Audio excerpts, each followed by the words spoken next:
the number of people trying to locate lost loved ones in the Philippines has grown to an astounding number.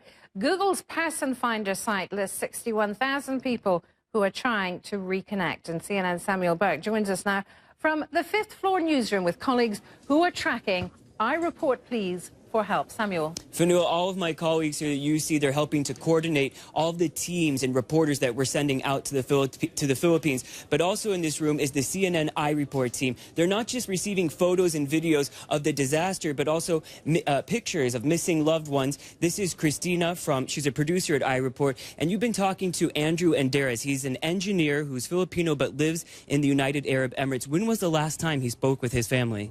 Yeah, it's actually been since Thursday, and that's when the storm hit. He does work abroad, but his whole family lives in the Philippines. And he actually uploaded a photo telling you who everybody is. His wife, Rebecca, is missing. She's 38 years old. And then he has 4 children, Ronaldo, who's 15, Raymond, who's 13, Angelica, who's 10, and Ariane, who's 4 years old.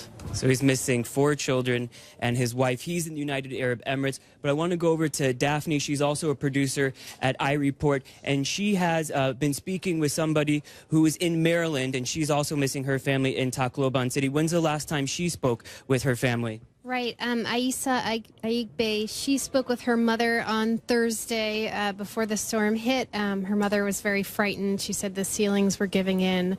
And now she's waiting for word from her mother and her brothers, Alan and Arthur Opiniano, and her nephew.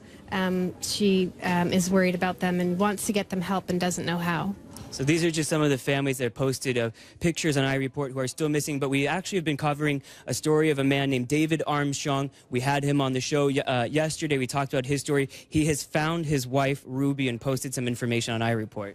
Right, so he's in the UK, and he was thrilled to finally make contact with his wife, but he's very concerned because they have no power, no water. He's worried about food supplies, and he's trying to figure out how to get help to them.